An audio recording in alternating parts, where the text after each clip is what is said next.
Hi, Fixers. So today we're going after this radiator on this 2006 Dodge Caravan 3.3, and here I'm going to start getting these screws off. They're Phillips screws. Helps take the front of the bumper off this plastic shield here. Once we get that out, then we can pull this shield out, go underneath our release here for the hood, and it makes it pretty simple to come out. Also, there's a 10 and a couple Christmas trees on each end for this white part of the bumper that needs to come off also.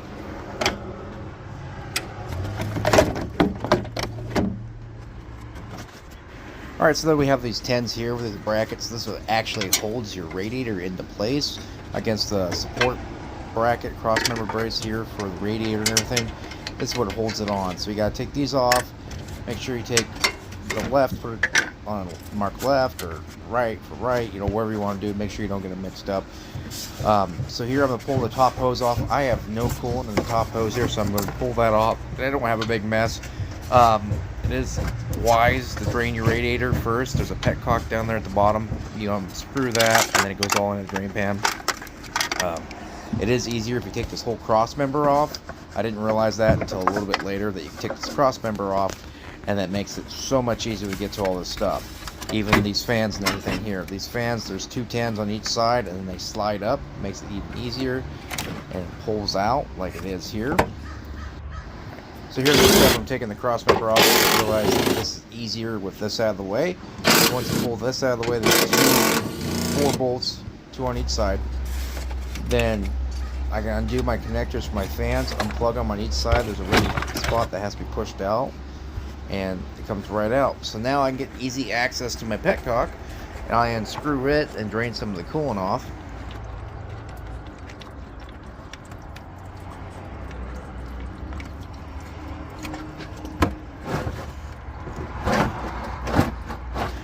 So this next step here's the other hose on the other side. It still has a OE spring clamp, so I have it squeezed off.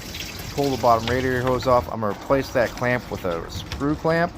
On this condenser, I have to take off the hoses, so I have to evacuate the system so I don't lose any freon.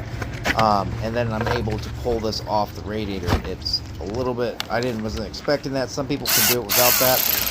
On this radiator here, it's a universal radiator, so this top bracket, you take this off, then it works for this car. So on this next step here, I have the low side line hooked up, so I've recovered the stuff out of the system, able to take the two 13s off here. The system is empty, there's no danger to me, and I'm able to take this condenser off to get the new radiator in and out, because I can't get the old radiator out with this connected.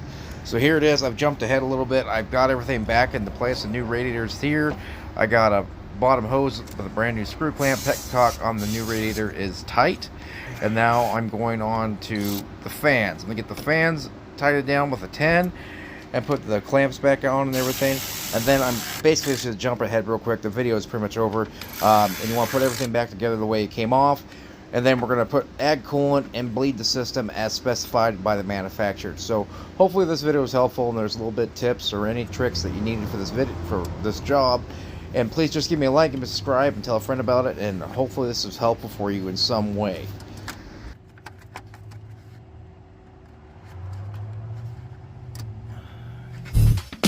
Fix are good. Yeah, fixer. Be your own people.